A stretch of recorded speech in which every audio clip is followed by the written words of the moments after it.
Over the next few weeks, I'm going to respond to some of Dr. William Lane Craig's most popular arguments and assertions, and I'm going to begin with just a few that he's made regarding causation and creation. Now, Craig's piece de resistance is, of course, El-Ghazali's Kalam cosmological argument, and he presents it as follows. Premise 1, whatever begins to exist has a cause of its beginning. Premise 2, the universe Over the began next to few exist, weeks, I'm going to from respond which to it some follows of Dr. William 3, Lane therefore, Craig's most the popular universe arguments has and a assertions, cause and I'm of going its to begin beginning. with just a few that However, he's made more regarding recently, causation Craig has and been creation. rebranding the first premise as to make Now, it, in Craig's his words, piece de more resistance modest. Is, The first of course, premise can be El-Ghazali's stated Kalam more cosmological modestly argument, as 1 and he presents prime. it as follows. If the universe began to exist, then the universe has a cause of its beginning. Over the next This few weeks, more I'm going to modest respond version to of the William first Lane premise Craig's will most enable us popular to arguments and avoid assertions. distractions about whether However, more subatomic recently, particles, Craig has been which are the rebranding the result first of premise quantum as to make decay out, in his processes, words, come more into modest. being without a cause. Now, Craig acts as if this shift in premise is an act of modesty on his part as to avoid distractions. But I would argue, and indeed will within this video, that he makes this shift because he recognises that the quantum realm doesn't abide classical causation, and thus to save the argument he needs the universe to be treated as if it's strictly macroscopic. This is causation and creation, a reply to Dr. Craig. Now, Craig acts as if this shift in premise is an act of modesty on his part as to avoid distractions. Let me give 3 reasons in support of premise 1 prime. First, something cannot come from nothing. To claim that something can come into being from nothing is worse than magic. When a magician pulls a rabbit out of a hat, at least you've got the magician, not to mention the hat. But if you deny premise 1 prime, you've got to think that the whole universe just appeared at some point in the past for no reason whatsoever. But nobody sincerely believes that things, say a horse or an Eskimo village, can just pop into being without a cause. It's quite often the case that when responding to theologians, such as Craig, I feel the need to interject after just about every sentence. As if the foundation is weak, so too will be the leaning tower that's built upon it. But I found that for clarity's sake, it's often more effective to show the whole segment and then respond one part at a time. And that's exactly what I'm going to do here. So, as you've just seen, Craig opens by saying, something cannot come from nothing.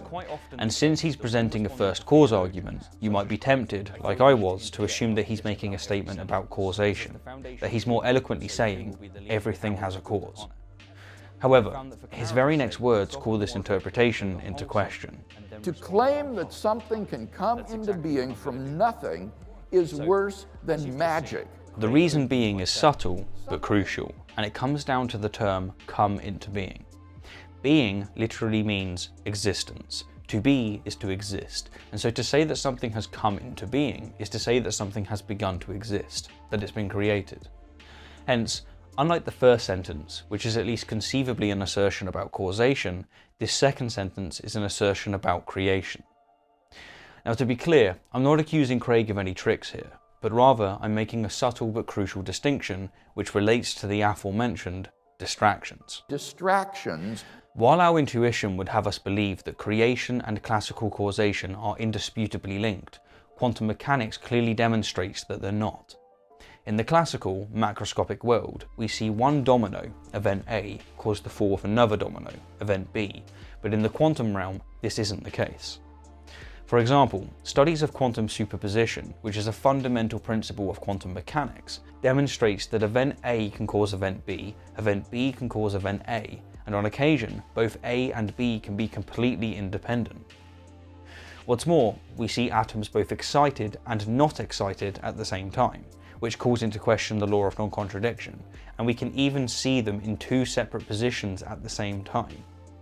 Add to this quantum entanglement, quantum fluctuations, and other such quantum observations, and our beloved classical causation goes completely and utterly out the window.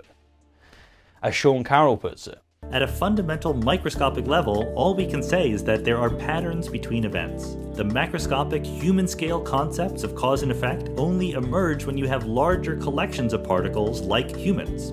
And yet, despite the quantum realm violating classical causation, it hasn't been shown to violate the law of conservation of energy. Every atom is accounted for. Everything, so far as we know, is created from already existing material. Hence, we have some things, in fact billions of things, coming into being, that is, creatio ex materia, without a classical cause, and perhaps without even a cause at all. Thus, creation and causation are not two sides of the same coin, and it's a mistake to treat them as such. This isn't a distraction, it's a refutation. When a magician pulls a rabbit out of a hat, at least you've got the magician, not to mention the hat. But if you deny premise 1 prime, you've got to think that the whole universe just appeared at some point in the past for no reason whatsoever. Except no, we don't. First off, notice that this is a black and white fallacy. Craig would have you believe that either the universe has a cause or it just popped into existence for no reason whatsoever. But there's at least one more option, and that brings me to my second point. We could reject not only the cause claim of the premise, but also the existence claim. That is, we could claim that the universe never began to exist. It's always existed, in precisely the same way that Craig claims that his God never began to exist, but we can do so without his additional assumptions. Again, to be clear, I'm not accusing Craig of chicanery here, but rather making a point. But nobody sincerely believes that things, say a horse or an Eskimo village, can just pop into being without a cause.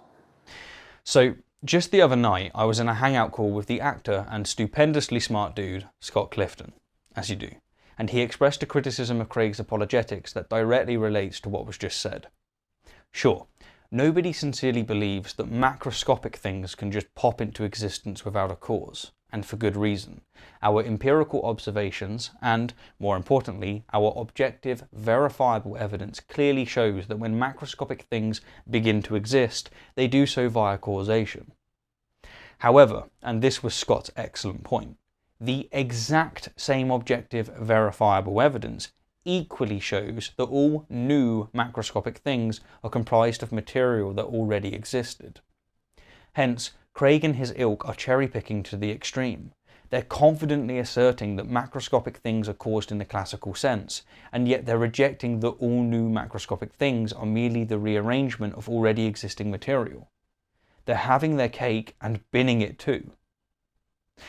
Anyhow, springboarding from this claim, Craig goes on to state the following. If something can come into being from nothing, then it becomes inexplicable why just anything and everything doesn't come into being from nothing. Think about it.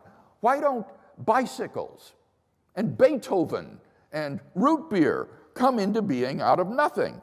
Why is it only universes that can come into being from nothing? What makes nothingness so discriminatory? Consider this. The United States is the richest country in the world.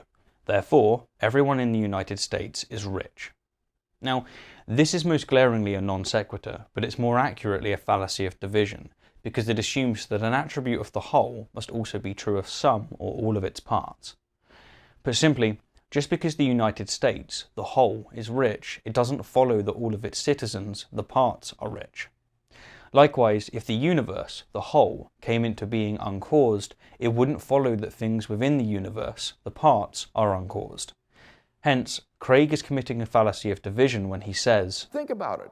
Why don't bicycles and Beethoven and root beer come into being out of nothing? What's more, note that the universe isn't something, it's everything.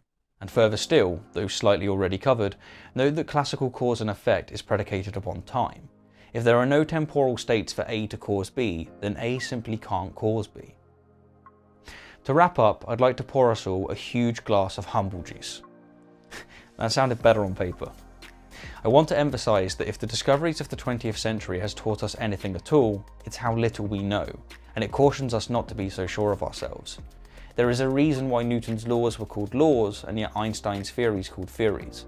Compared to our ancestors, we are not so sure of ourselves, and that is a good thing.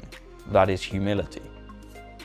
Now, theists don't typically like to admit this, because doing so jeopardizes their entire worldview, but the vast majority of physicists, who are, after all, the people who most understand these things, admit with full humility that we don't have all the answers. We don't know if the grand universe is eternal or if it had a beginning. But if you want to hear people confidently claim that we do know the answers, then look no further than the religious, for they start with their conclusion and work backwards. In this regard, they are the antithesis of science and an affront to honest, humble investigation. Case in point, be cautious of those who say they know, especially when they're trespassing upon fields in which they have no expertise. But if you deny premise 1 prime, you've got to think that the whole universe just appeared at some point in the past for no reason whatsoever. If something can come into being from nothing, then it becomes inexplicable why just anything and everything doesn't come into being from nothing. Something cannot come from nothing. To quote the acclaimed Stephen Hawkins, there is a fundamental difference between religion, which is based on authority, and science, which is based on observation and reason. Science will win because it works. Anyhow, I'm Stephen Woodford, and as always, thank you kindly for the view, and an extra special thank you to my wonderful patrons and those of you who have supported the channel through other means. You, my fellow apes, are the cause of this channel's success.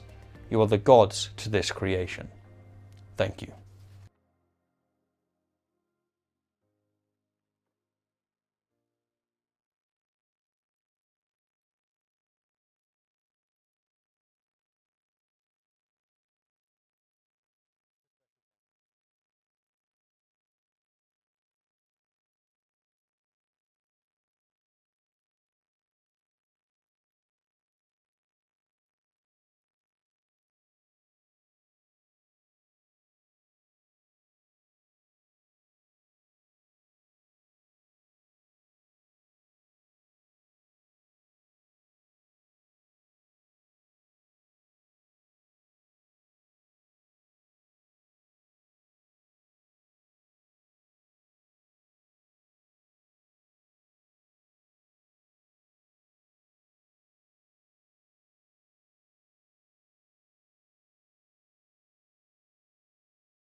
There we go.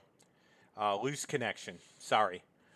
So we're going to do what we should do. Whenever you get a worldview, what you should do is start asking questions of it. And so I'm going to start asking some questions related to it. It may be a little hard to see. Hopefully this will get better.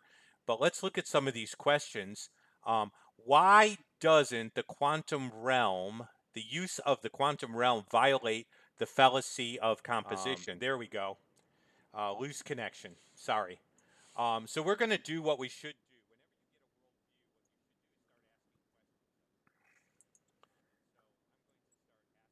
There we go.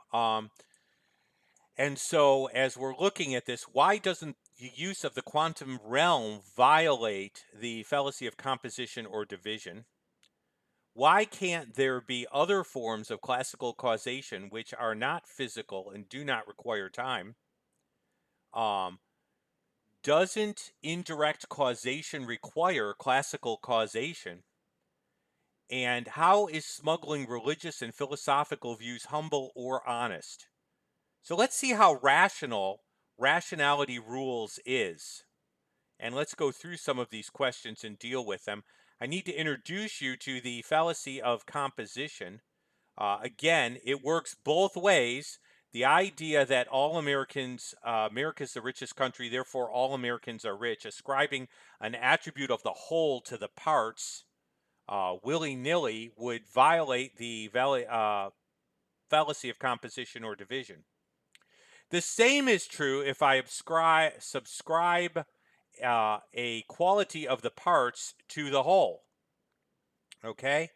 So if I go ahead and say, take a part of the universe and say because atoms are positively and negatively charged, people as a whole have polarities, and so negative people would be drawn together because they have this aura, this polarity electrically, and positive people would be drawn together electrically.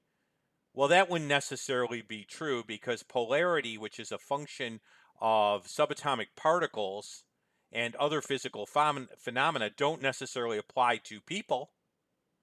And so that's equally a fallacy of composition. There are qualities that subatomic particles have that the whole universe as a whole doesn't share equally throughout its entirety. And so that would be a mistake. There are other things too. Human beings have hair color, but I don't say subatomic particles do. And I don't say the universe has hair color. I mean, I'm just thinking of examples where a part of something is not necessarily true of the whole. And so this is equally a fallacy of composition or division. Now, let's see what this gentleman's done. What he's done is he's taken something that's true of the quantum realm, and he said, well, then the universe doesn't need a beginning because the quantum realm doesn't necessarily follow classical causality. Okay? But what is true of the quantum realm has no bearing whatever on the universe and whether it needs a beginning, since the quantum realm is not necessarily applicable to the whole. And to say it is willy-nilly is to have your cake and binge also. So he's essentially doing the same thing he accused Craig of. Craig went from relevant to the universe. He went from the quantum realm to the universe, but he's doing the same thing. And so he's really guilty of the exact same fallacy that he's accusing William Lane Craig of. A fallacy of the of composition or division. What's true of the quantum realm not following causality may have absolutely no bearing on the universe at all. And so Craig is perfectly justified in assuming that what's true of an elephant could be true of the universe, in the same way that he is saying what's true of the quantum realm is true of the universe. And if he negates the fact that Craig can't say what's true of a part of the universe, an elephant, is not true of the whole, then I could say, well, what's true of the quantum realm related to classical causality is also not necessarily true of the all of the whole universe, and therefore it could still require a beginning. But let's talk about a difference he ignores. There's more than one type of causality. We talk about modality when we're talking about logic. And so I could speak of something in one way or in another way. And so if I'm speaking of something in one way, but I'm arguing against it in another way, I could commit what's called a fallacy of modal logic, or a fallacy in mode in relation to logic. Now, what I'm going to go ahead and do is I'm going to say, what if there are other forms of causality that follow logical causality and that we use all the time, but they aren't necessarily physically tied? So let's start with a mathematical phrase. If x equals 2, that would be a possible event. X could equal 2 or not equal 2. Then y equals 4. Well, whether y equals 4 is dependent on whether x equals 2. Now that's causality, because the value of y is going to be affected by a cause, the value of x. So here are two mathematical statements. Is classical causality, cause and effect, indicated by these two mathematical statements and how they fit together? Well, the answer is yes. It clearly is indicated. But is it indicated by physicality, by an exact physical relationship between x and y? Well, it doesn't have to be. These are mathematical statements, and I don't know that x equals 2 is a relationship between a numerical value and a physical quality. X could equal a non-physical thing. A line on a graph that represents coordinates doesn't necessarily have to be, it's a graphical representation, but mathematically it could be true whether I put that dot there or not. Y equals 4 is caused by x's value, but is it physically caused? Well, I don't know that x equals 2 has a direct physical bearing. It has a mathematical bearing. So classical causality could exist by logic alone. Now, Dr. William Lane Craig has based his cosmological argument not just on physical causality, but actually on logical causality, where he discusses things like the inability to transverse an actual infinite. Well, that's mathematical, not physical. And so the idea that he is putting forth as far as physical causality may not apply to the universe. The universe may have had to have a logical cause, even if you try to negate a physical cause. And so that isn't necessarily true. And he's ignoring the difference between causality discussed in the mode of logic and causality discussed in the mode of physical causality. And so I'm just putting out there that he doesn't even deal with another type of causality which could exist, which Dr. William Lane Craig uses all the time. And so he cherry-picked one explanation that Craig gives in relationship to the first premise of the Kalam cosmological argument that anything is caused, and he's reduced it to anything that's physically caused. Wasn't the universe logically caused? Could you prove the universe wasn't logically caused? That's only one problem with this, but I just want to state that he's not being rational in the sense that he's ignoring some data here that could exist, which is logical causation. But now let's go to the problem of indirect observation. Now this is kind of glaring. Okay? Nobody has been to the quantum realm. I don't know if he's paid attention to that, but with the exception of Doctor and his wife, Mrs. Pym and Ant-Man, nobody's been to the quantum realm. Who's been there? We've never directly observed the quantum realm at all. How do we observe the quantum realm? Well, if you're not Ant-Man, you don't go there. You observe it indirectly. See, all our observations of subatomic particles are indirect observations. They aren't direct observations at all. With our naked eyes, we don't observe the quantum realm.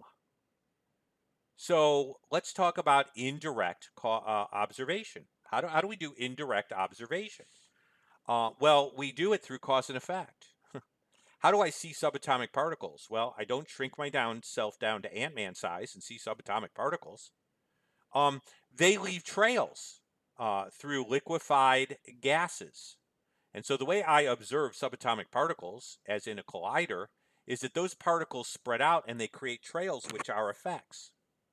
And so the trail, which is the effect, and the way that trail behaves, is believed to be caused by the actual particle.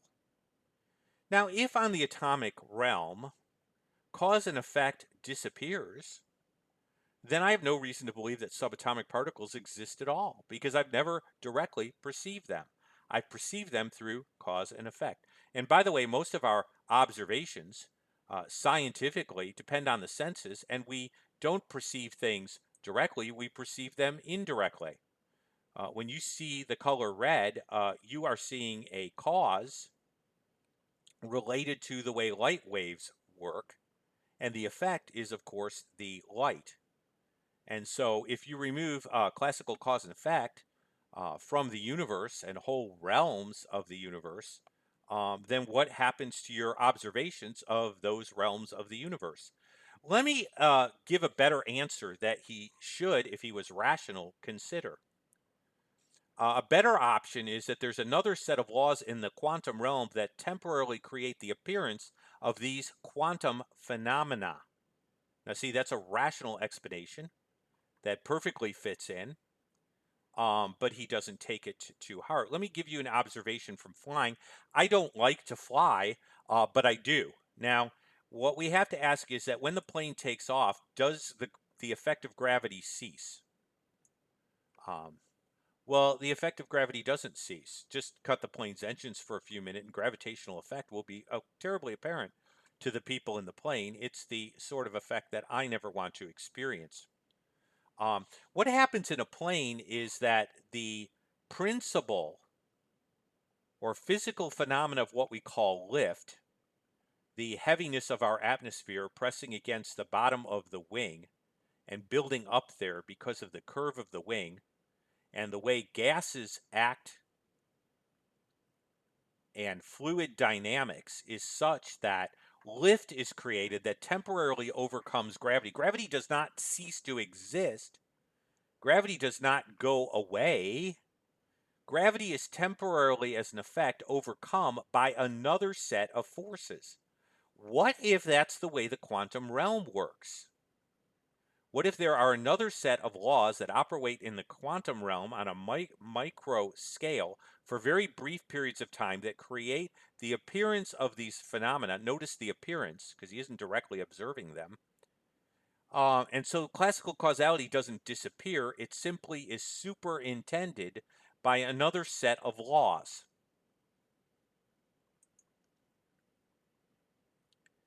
And so he hasn't demonstrated the universe doesn't have a beginning. In fact, he has serious problems with that. He made the statement that the conservation of energy and matter doesn't get overturned by the quantum realm. That means that matter can neither be created nor destroyed, or at least energy can't be created nor destroyed. And so the question then is, if the universe started with a certain amount of energy, and the universe can't produce any energy in addition, and the universe is a closed system, then where did the initial energy come from to start the universe? See, cause would have to be inferred because the energy couldn't be created within the universe by the universe, according to a law that he seems to respect, conservation of energy, and therefore it had to come from somewhere. And by the way, it had to come from somewhere outside, guess what? The universe. Oh, we have a transcendent source of energy outside the universe, and it had to come from there. That's terribly interesting. And so there are logical ways to arrive at causality, and those logical ways to arrive at causality are equally valid. And beyond that, logical causality itself is valid and not dependent, it would appear, on physical causality, at least not in every case.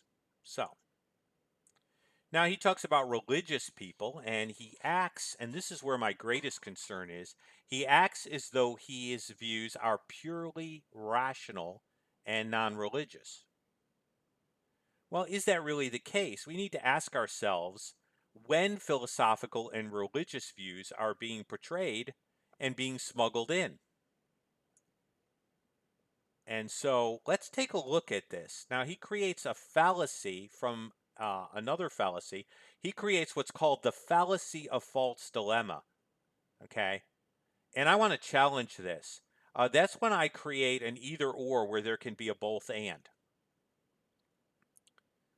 An example of this given in this slide is the idea that you could say to somebody, if you have religious beliefs, you are superstitious. Or, that would be one way of doing it. If you either accept naturalism or you're superstitious would be another way. Now, this particular 5 fallacies of logic calls this an either or fallacy. It's also known as a fallacy of false dilemma.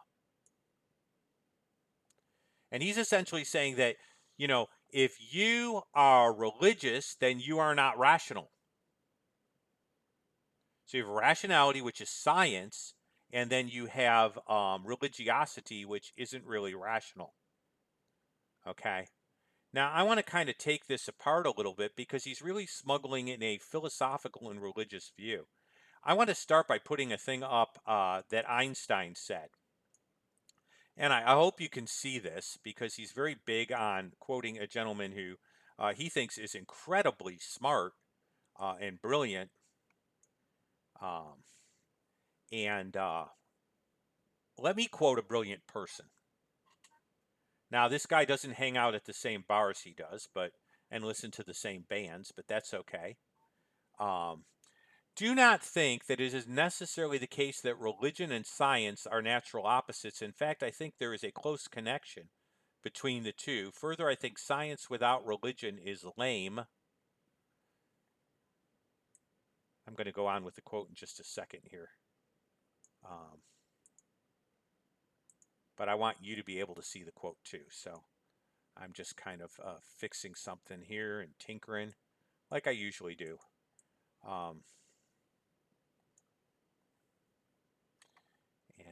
So the quote should come up any minute here. Do not think that it's necessarily the case that science and religion are natural opposites. In fact, I think there's a close connection. Further, I think science without religion, now this is Albert Einstein here, no dummy,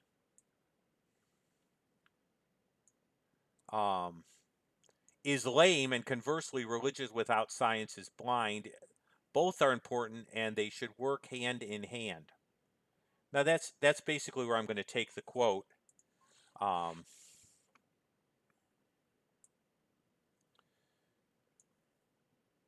And so Einstein didn't believe it was an either or. He didn't believe it was science or religion. Never did he believe this. So let's talk about the review that he's smuggling in here. Roughly, scientism is the view that the hard sciences like chemistry, biology, physics, and astronomy provide the only genuine knowledge of reality, and at the very least, this scientific knowledge is vastly superior to any other discipline. And so that's scientism in a nutshell. And that is not a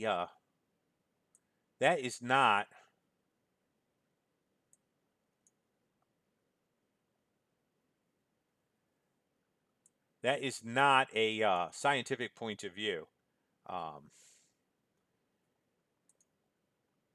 Somebody is rightly pointing out something. They're pointing out that Einstein didn't believe in a personal God, not the Judeo-Christian. Einstein fell under what would be called pantheism. There was a Jewish philosopher named Baruch Spinoza that existed. And so he was more introduced a pantheistic thread into philosophy. And he actually got excommunicated from his synagogue, which very few Jews have ever gotten excommunicated before. And he actually managed to do it, which is kind of difficult. And he was more of a pantheist. Einstein's more of a pantheist. Here's what Einstein wasn't. Einstein was never an atheist or an agnostic. And so I kind of look at him as an example of a Spinozian Jew. Pantheism was the view that most fit, some form of what would be called monistic pantheism. But what Einstein never was he was never an agnostic in the classic sense of the word, and he was never an atheist in the classic sense of the word. In other words, he was too rational to be irrational enough to believe that mind was not involved in the universe. And so he was not a classic theist, that is true. But he was not where this guy's coming from at all. The view of scientism is irrational because it can't be scientifically proven. And if I say science is the only way to know knowledge, I can't prove that science is the only way to know knowledge.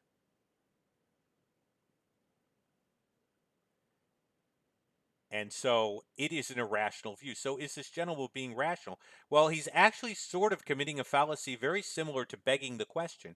He assumes science is the only rational way to know knowledge, and then he tries to use science to prove that all other forms are irrational without rationally proving that science is the only rational way to know.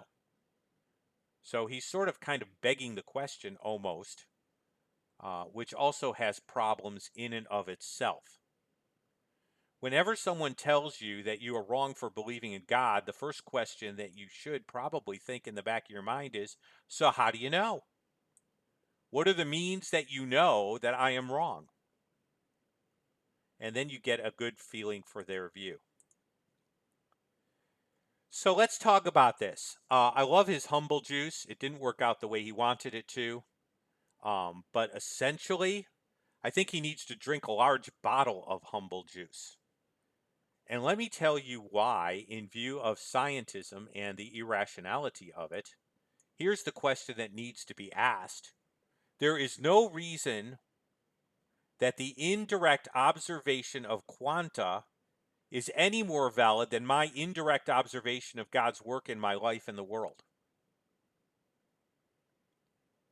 You see, I am just as rational in my indirect observation of God as he is in his indirect observation of the quantum realm.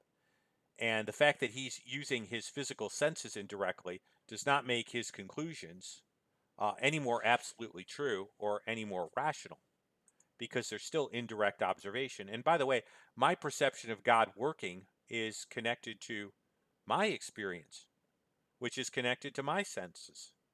So why invalidate it? I think he needs to drink a large bottle of humble juice and realize that his indirect observations of quanta are no more valid than my indirect observations of God. And they both are equally rational and equally valid. Now, he claims that because more scientists seem not to believe in God than do, or don't use God as a reason for things, that somehow makes his conclusions correct. I like this quote here. Believing a scientist just because he is a scientist, or just because he's a scientist, is not science, it's religion. And religion without a moral compass. The fact that more people who know these things believe that there might not be a God has nothing to do with anything. It doesn't necessarily make them right. And by the way, they're operating in a field that they're not equipped to operate in, which would be philosophy and theology. And so the reality of whether there's a God or not is not something, or whether the universe was created, is not something that they should even be. One could argue that is not their cup of tea either. I put up C.S. Lewis's reasoning to atheism. And I think it's a good place to note and good place to wrap up. Now, remember that when I started this broadcast, I would like folks from Rationality Rules to see a good broadcast. I just don't know if this was good enough. But I think there are some serious problems. Supposing there is no intelligence behind the universe, C.S. Lewis, no creative mind, in that case, nobody designed my brain for the purpose of thinking. It is merely when atoms inside my skull happen for physical or chemical reasons to arrange themselves in a certain way, this gives me, as a byproduct, the sensation I call thought. But if so, how could I trust my thinking to be true? It's like upsetting a milk jug and hoping that way it splashes will provide, sorry for the misquote, the way it splashes will provide a map of London. But if I cannot trust my own thinking, of course I cannot trust my arguments leading to atheism. Therefore, I have no reason to be an atheist or anything else unless I believe in God. I cannot believe in thought, so I cannot use thought to disbelieve in God. Now, that's a little complicated, but here's the thing. The problem that we face is this. If thought is just a result of random chemical reactions, which, by the way, may or may not point to classical causation. I'm just being a little facetious here, okay? Just for fun. I have no reason to believe that those thoughts indicate what the real world looks like. Because they could look like what the world looks like, or they could not look like the world looks like. They're not dependent on what the world really looks like. They're just random chemical reactions that seem to occur for reason of other chemical reactions. In other words, if you've seen the movie The Matrix, if this is true, then the problem is real simple. Why aren't we all bodies in a vat experiencing the world as the Matrix? I'd have no way of knowing whether I was in the Matrix or outside the Matrix. Only if there is a genuine universe that is ordered, and ordered because there is a reality behind it, can we trust our thinking anyway? And so I kind of wanted this to turn out a little better, but let me kind of wrap up here. Rationality Rules isn't all that rational because he's using a philosophical, religious point of view to argue against philosophical and religious points of view. He's attacking Craig's premise, which works equally by virtue of logical causation,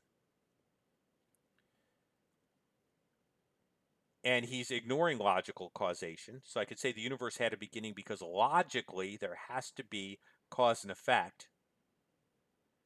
And he is also kind of committing some other fallacies, such as the very fallacy that he accused Craig of, stating that the quantum realm, because it doesn't seem to follow classical cause and effect, is proof that the universe did not have to follow logical cause and effect, and that creation is different from causality because the universe didn't have to have cause and effect at the beginning. All of this is very simple. He has started, like he accused religious people of, with a point of view. Science and the laws of logic in and of themselves are capable of giving us all knowledge of truth. And there is nothing outside of that. But that itself cannot rationally be proven. Is he certain? Well, he's certain of his point of view with the same certainty that quote-unquote religious folks have. He just divorces his certainty as a philosophical and religious view and calls it rationality. A little bit of a shell game. Do I think he's genuinely deceptive? No, I think he might be being influenced without his even being aware of it.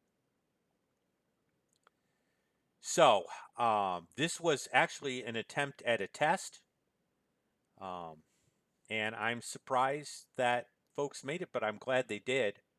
I'm sorry for the quality of it. I wanted it to be something that could really challenge rationality rules. And I don't know that it came out quite the way I wanted to. But it is great to have you folks here and tuning in.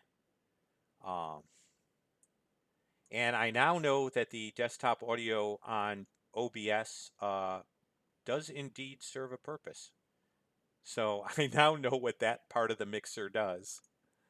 Well, this is Zion's Banner doing a special thing and learning more about broadcasting and trying to get used to the new interface that YouTube has. Thank you guys for tuning in and bearing with me as I continue to grow in learning how to do this. I included a new background and I'm going to be experimenting. I want to up my game, but you guys are the ones that hang in.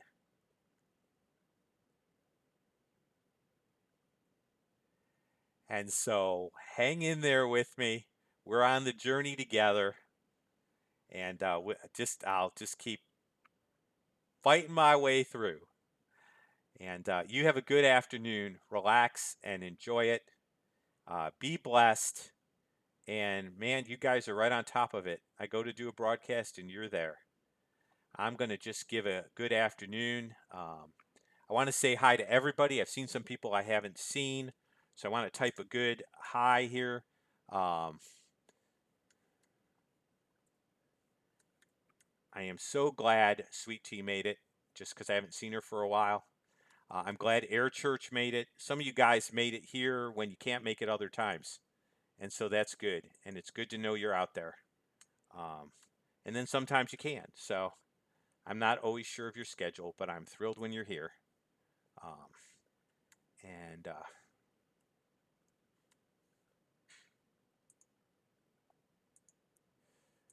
I'm going to sign off. Thanks for tuning in.